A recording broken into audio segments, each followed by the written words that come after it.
Well, hello everybody. Welcome to रॉयजिक way. रॉयजिक way YouTube channel पर आप सभी का स्वागत है, अभिनंदन है।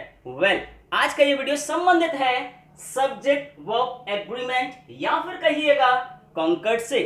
सब्जेक्ट वर्ब एग्रीमेंट या कॉन्कर्ड का तात्पर्य होता है कि आखिर इस सेंटेंस में इस सब्जेक्ट के साथ वर्ब सिंगुलर आएगा या आएगा वर्ब प्लूरल। इतनी सी बात, छोटी सी बात सॉल्व करनी है, आपको हल करनी है और अपने मन मुताबिक मार्क्स को भी अपनी झोली में डालना है डियर स्टूडेंट्स। तो मैं हूं आपका अपना इंग्लिश ट्यूटर HM रॉय और आप देख रहे हैं ये वीडियो रॉयजिक वे यूट्यूब चैनल के माध्यम से। डियर स्टूडेंट्स, ये वीडियो उन सभी स्टूडेंट्स के लिए बेहद महत्वपूर्ण आवश्यक बनता है जो तैयारी में है किसी भी वनडे एग्जाम की, चाहे वो NDA हो, CDS हो, एयरफोर्स हो, MNS हो, नेवी हो या फिर हो TGT, PGT, CTET, UPTET, Super TET, junior, SSC bank, railway, जितनी भी ये वनडे एग्जाम्स में सभी की यकीन मानिएगा ये आपकी मदद अवश्य करेगा। और निश्चित तौर पर मेहनत और परिश्रम से घबराइए मत, क्योंकि यही हमारे साथी हैं, यही हमारे इस सफर में साथी हैं जो हमें हमारी मंजिल तक पहुंचाने में हमारी मदद करेंगे। तो वेल डियर स्टूडेंट्स, चलिए हम चाहेंगे कि वीडियो को आप अंत तक देखें ताकि ये आपके बेहद कार्य आ सके, आपके किसी भी कार्य में आपकी मदद कर सके। तो स्टार्ट करते हैं आज की वीडियो को। पहला जो रूल है हमारा वो है संबंधित एरर ऑफ प्रॉक्सिमिटी से। एरर ऑफ प्रॉक्सिमिटी का तात्पर्य होता है कि आखिर ये कंफ्यूजन बना रहता है कि हमारा जो सेंटेंस है the behaviour of the people was were not proper, यानी इसमें जो सब्जेक्ट है वो बिहेवियर है या फिर है पीपल है या बिहेवियर है। अगर ये है या ये है तो इसके अनुसार जो हमारी हेल्पिंग वर्ब्स हैं वो सही क्या हो सकती हैं। हेल्पिंग वर्ब वाज होगा या होगा वो। आपकी आशा और आपकी उम्मीद क्या कहती है? क्या ये उस पर स्टैंड करता है? क्या उसका सर्टिफिकेट खरा उतरता है? आइए जांचते हैं, परखते हैं इस स्ट्रक्चर को। तो यहां देखिएगा बिहेवियर है, बिहेवियर और यहां पीपल है। यहां सेंटेंस में दो नाउन दिए गए हैं स्टार्टिंग में एज सब्जेक्ट। अब इनमें से देखना उचित सही कौन सा है। अगर हम बात करते हैं बिहेवियर का तो ये अनकाउंटेबल है। अगर हम बात करते हैं पीपल का तो ये काउंटेबल है, काउंटेबल नाउन है। अब आपको देखना है क्योंकि ये अनकाउंटेबल है तो ये सिंगुलर रहेगा और ये काउंटेबल है, साथ में ये प्लूरल भी है। तो हमें ये देखना है the behaviour of the people कि यहां जो मेन फोकस है, मेन स्ट्रेस है, मेन जो दबाव है वो किस पर है? पीपल पर है या बिहेवियर पर? तो ध्यान रखिए यहां कहा जा रहा है लोगों का व्यवहार, लोग नहीं कहा जा रहा है, लोगों का व्यवहार। यानी यहां पर जो हमारा स्ट्रेस है, यहां पर जो हमारा मेन अटेंशन है, की अटेंशन है वो बिहेवियर पर है ना कि पीपल पर, है ना। तो यहां पर इसीलिए ये वाला हो जाता है सब्जेक्ट और ये सब्जेक्ट है तो ये सिंगुलर है, इसलिए इसके साथ आने वाली जो वर्ब होगी वो होगी डियर स्टूडेंट्स वाज। और इसीलिए इस सेंटेंस में राइट ऑप्शन जो बनता है वो है वाज, सही सेंस है। और हम कंफ्यूज होकर के अगर पीपल के अकॉर्डिंग वर्ड लगा देंगे तो that will be called error of proximity, उसी को हम कहेंगे एरर ऑफ प्रॉक्सिमिटी। उम्मीद है ये एक्सप्लेनेशन आपको स्पष्ट हो गया हो। चलिए फिर बढ़े आगे अगले स्टेप की ओर। आगे देखते हैं the water of the reverse of India. The water of the reverse of India यानी भारत की नदियों का जल या पानी। भारत की नदियों का जल या पानी, तो हमारा कंफ्यूजन दूर हो जाना चाहिए क्योंकि यहां सब्जेक्ट है वाटर ना कि रिवर्स। अगर कंफ्यूज होकर के हमने रिवर्स के अकॉर्डिंग लगाया वर्ब को तो दैट विल बी कॉल्ड, वही कहलाएगा एरर ऑफ प्रॉक्सिमिटी। लेकिन हम ऐसा होने नहीं देंगे। The water of the reverse of India, तो यहां मेन सब्जेक्ट जो हमारे लिए बन रहा है वो है वाटर और उसी के अकॉर्डिंग हम यहां पर साबित कर देंगे कि ये हमारा सही है ना। तो करेक्ट सेंस हो जाएगा the water of the reverse of India is drinkable, यानी भारत की नदियों का पानी पीने योग्य है डियर स्टूडेंट्स। चलिए आगे बढ़ते हैं अगले नियम के साथ। यदि किसी सब्जेक्ट से पहले आइदर ऑफ दिया हुआ है, इसे ईदर भी कहते हैं डियर स्टूडेंट्स। तो आइदर ऑफ या नाइदर ऑफ दिया हुआ है इसे नीदर भी बोलते हैं डियर स्टूडेंट्स। तो neither, neither, either, either, both are right, दोनों सही है।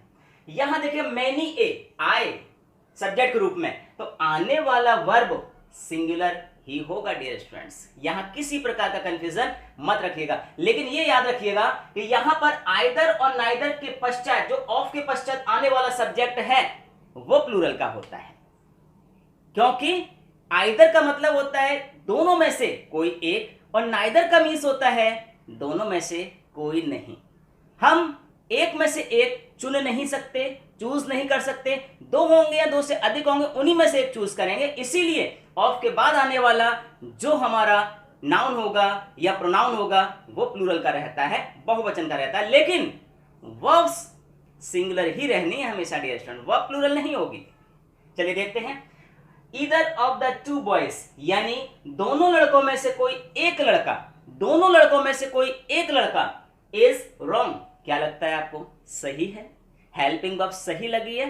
यस डियर स्टूडेंट्स, क्लिक कर दीजिएगा, ये बिल्कुल सही है, क्योंकि यहां पर ईदर लगा हुआ है और उसके अकॉर्डिंग हमने यहां ये इज दिया हुआ है, बॉयज का इससे रिलेशन नहीं। आगे बढ़ते हैं, नीदर ऑफ देम, यानी उनमें से कोई भी नहीं। अब यहां देम का मतलब समझिएगा, 2 भी हो सकता है, 3 भी हो सकता है, 4 भी हो सकता है, एंड सो ऑन। लेकिन कम से कम कितने होंगे, कम से कम 2 हो जाता है डियर स्टूडेंट, क्योंकि प्लूरल ही रखना है हमको। तो neither of them was present there, तो ये करेक्ट सेंटेंस है हमारा, क्योंकि नीदर के बाद जो वर्ब आना है वो सिंगुलर ही रखना है डियर स्टूडेंट्स, ये बात स्पष्ट होना चाहिए।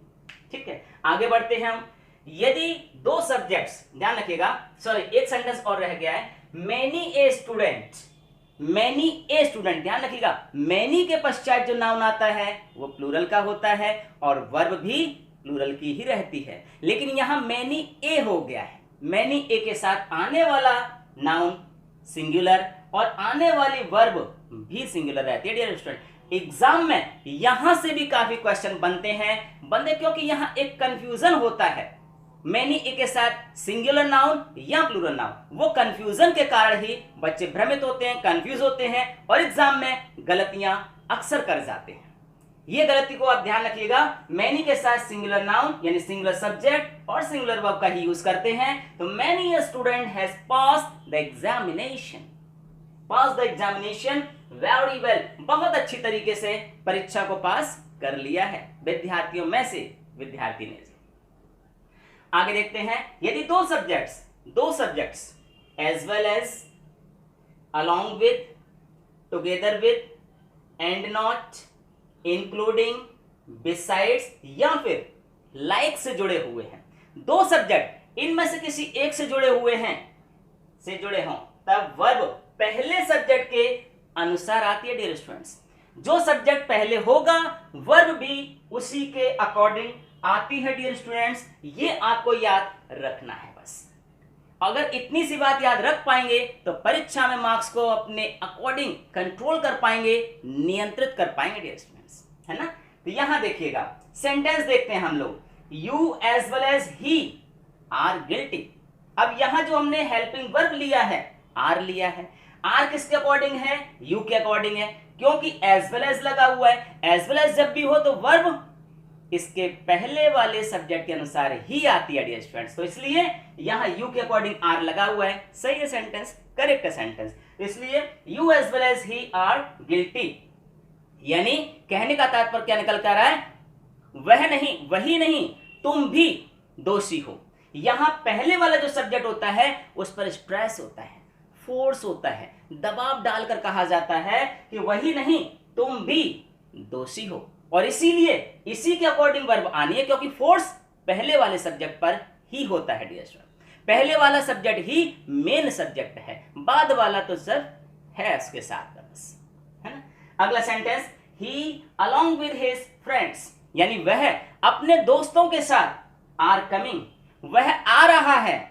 अगर हम अलोंग विद हिज फ्रेंड्स को हटा दें तो भी सेंटेंस का सेंस आएगा dear student, he are coming, लेकिन सेंस रॉन्ग हो जाएगा क्योंकि ही के साथ आर हम नहीं लगाते, और इसीलिए सब्जेक्ट पहला वाला काउंट होगा यहां पर, इसके अकॉर्डिंग आर ना आकर के यहां पर हम यूज करेंगे हेल्पिंग वर्ब इज का। ये केस यहां पर बन जाता है डियर स्टूडेंट। अब ये सेंटेंस सही हो जाता है। चलिए आगे बढ़ते हैं। He as well as you is guilty. अब देखिए यहां पर he as well as you is guilty, यानी ही के अकॉर्डिंग यहां पर वर्ब आनी है, क्योंकि मेन सब्जेक्ट हमारा ही है, इसी पर मेन हमारा फोर्स है। तो ये सेंटेंस सही है गलत है? सही, बिल्कुल सही। अगला देखिएगा, Ramesh along with his friends, यानी रमेश अपने दोस्तों के साथ, Ramesh along with his friends are present at the party। और आपको पता है कि जब along with होता है तो वर्ब जो भी आती है वो पहले वाले सब्जेक्ट के अकॉर्डिंग आती है, और यहां पर पहला सब्जेक्ट रमेश दिया हुआ है। रमेश सिंगुलर है, एक वचन है, मात्र एक है, इसलिए इसके साथ आने वाली वर्ब भी एक वचन की ही होगी, और इसीलिए हम आर के स्थान पर यहां पर अप्लाई कर देते हैं इसको। इज इट करेक्ट है ना? यस। आगे बढ़ते हैं। इस सही है यहां पर Ramesh along with his friends, यानी कि अपने दोस्तों के साथ रमेश पार्टी में उपस्थित है, ये सेंस बन रहा है। अगला sentence, he and not you. ध्यान रखिएगा, एंड नॉट का मतलब और नहीं, तुम नहीं, वह। तो फोर्स हमारा इसी सब्जेक्ट पर है, यही मेन सब्जेक्ट है हमारा, इसी के अकॉर्डिंग वर्ब भी आनी है, इसलिए he and not you is to be blamed. तुमको नहीं, उसको दोष देना है, उसको दोषी ठहराना है, पहले वाले सब्जेक्ट यहां पर है। तो यहां पर इन कुछ आपको फ्रेजेस को माइंड में रखिएगा, याद रखिएगा, लेकिन आपकी दुनिया यहीं पर, हमारी दुनिया यहीं पर समाप्त नहीं होती, अंग्रेजी की दुनिया। इसके अलावा भी और भी ऐसे फ्रेजेस हैं जिनका हमें यहाँ याद रखना है। इस संबंधित चीजों को आप एक नोट्स के रूप में जरूर हमें बना रहे होंगे, ये हमें यकीन है, उम्मीद है, और ऐसा है तो इसमें और भी वो चीजें जोड़ लीजिएगा। जोड़ पा रहे हैं, बहुत अच्छी बात है, नहीं जोड़ पा रहे हैं तो हम आपके लिए अगले वीडियो में और भी ऐसे कुछ फ्रेजेस को प्रेजेंट करेंगे। देखते रहिएगा हमारे प्रोग्राम रॉय जिक यूट्यूब चैनल के माध्यम से। वेल डियर स्टूडेंट, मैं हूं आपका अपना इंग्लिश ट्यूटर HM रॉय, और आप तक ये वीडियो पहुंचा है रॉय जिक यूट्यूब चैनल के माध्यम से, जिसने ऐसा ठाना है कि सफलता तो आपको दिलवाना ही है। तो वेल, आज के इस वीडियो में इतना ही, लेकिन जाने से पहले यदि इस वीडियो ने आपके दिलो दिमाग में एक स्थान बनाया है, एक जगह बनाई है, ये आपकी आशा और उम्मीद पर खरा उतरा है, तो प्लीज वीडियोस को लाइक कर दीजिएगा। साथ में अगर आप चैनल के लिए नए हैं तो चैनल को आप सब्सक्राइब कर दीजिएगा, और ऐसा करते ही एक बेल आइकन घंटी उपस्थित हो जाएगा, उसको भी आप क्लिक करके पुश कर दें, ताकि हमारे द्वारा भेजे गए सारे वीडियोस आपके पास बिना किसी बाधा के पहुंचते रहे, और वो आपकी किस्मत को चमकाते रहे, आपको बनाते रहे मुकद्दर का सिकंदर। तो thank you for watching this one. जय हिंद, जय भारत।